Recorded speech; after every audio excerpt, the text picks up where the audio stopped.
What the fuck happened in the last month of Twitch?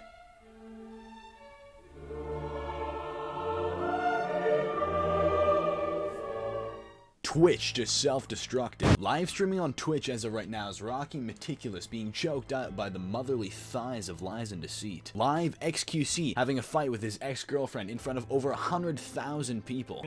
None of it. I fucked and up. Now even worse, you're breaking down the VOD of when I found out. Live streamer Kamika thought August 24th was National Ram Day. Actually, it's March 28th. Get it fucking right.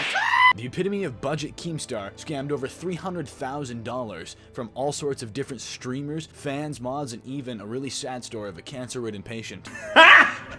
Got him!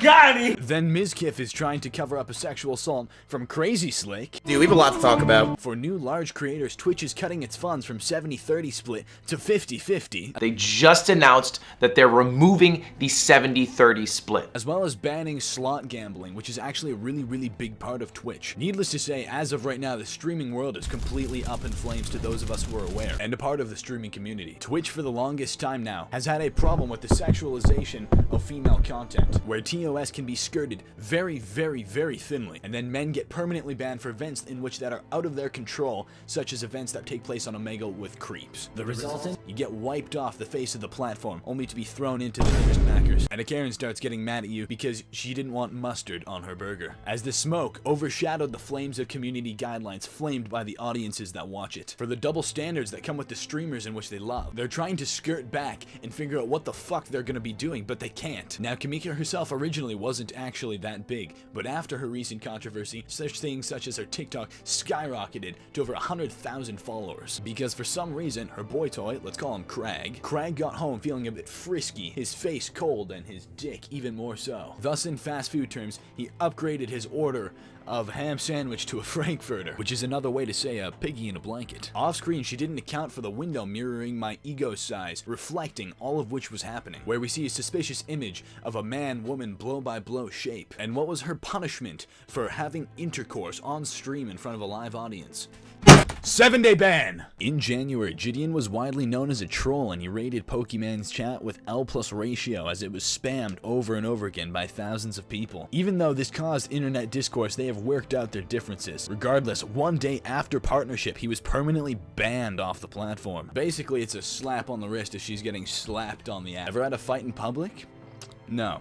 Ever had a fight over a phone call? No. How about you take a camera and have a fight in front of over 100,000 people? I believe the number was actually 120,000, but I can't find the clip and where I saw it. This is massive for streamer and viewer relations, seeing as how XQC also had the drama with Cutie Cinderella and her shit camp, seeing as how he didn't actually go.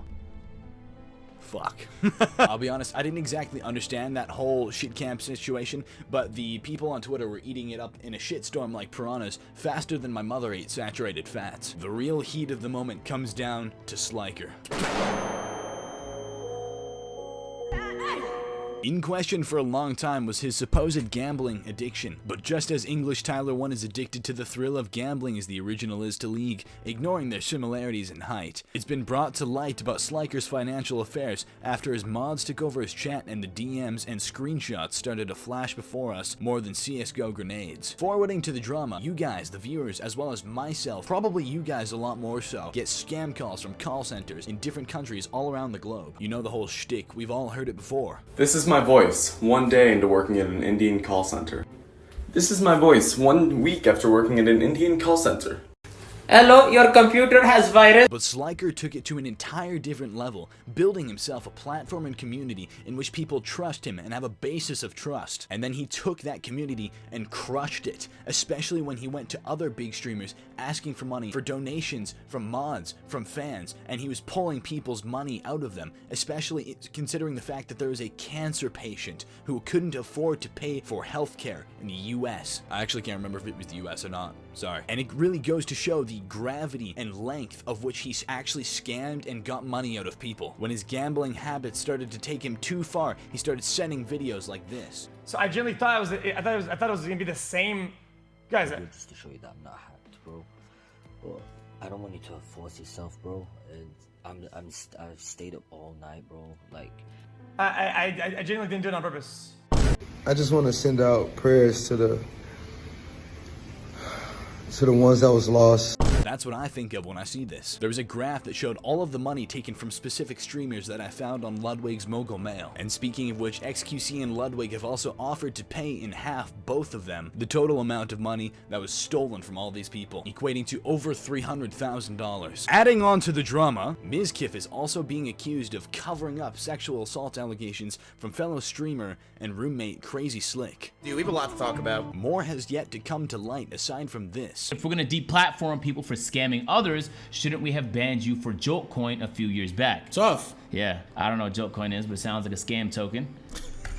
To which Trainwrecks finally responded saying, are you gonna send Maya and Mitch to Railroad and blackmail me like you did those girls to cover up all those SAs, you fucking scumbag piece of shit? And finally, to add a rubber seal to shut the bitch that's spouting all of these controversies, Twitch has now effectively banned all slot machines and forms of gambling except for a very, very certain few sites. This will erase several streamers' main source of income, as well as eliminate an entire genre, a massive genre at that, on Twitch's website. And the final thing being, oh my god, Twitch's partnership program is no longer to be 70-30 for large streamers, and just as it is on YouTube, it's going to be 50-50 split, even. That is, because of this massive change in flow of income for many other streamers who may not be as big as people like XQC or Pokimane, for example, might lead a massive swath of streamers to either start multi-streaming or move entirely to YouTube altogether. 7.8K on YouTube.